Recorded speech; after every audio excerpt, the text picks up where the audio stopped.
Creating a database in MySQL is very simple. The syntax is like this.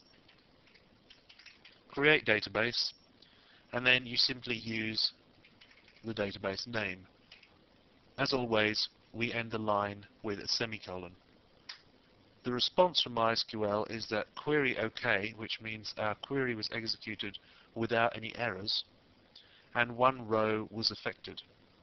When they say one row affected, that simply means that the database has been created. If we use our show databases command to list all the databases that we've created within MySQL, we can see that fruit has been added to the list. It's third from the top.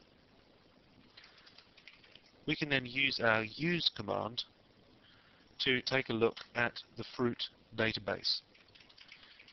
If we have a try to show the tables from fruit, we get the message empty set because we haven't created any tables yet. We're going to take a look at creating tables in our next movie.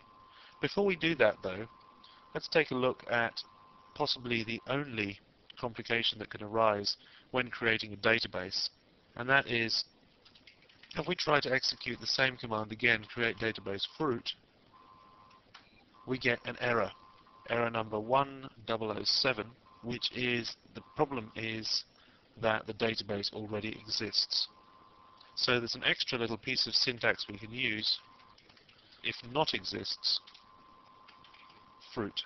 And that query, when we enter it, does not produce an error message, and therefore MySQL says the query is okay. But if we look closely at the line, we'll see that 0 rows were affected.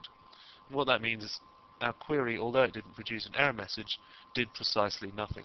As you can see, the create database if not exists fruit doesn't really sound like normal speech, but without any special programming knowledge, we can look at a line of SQL like that and work out roughly what it means. So SQL is a pretty simple kind of language to learn.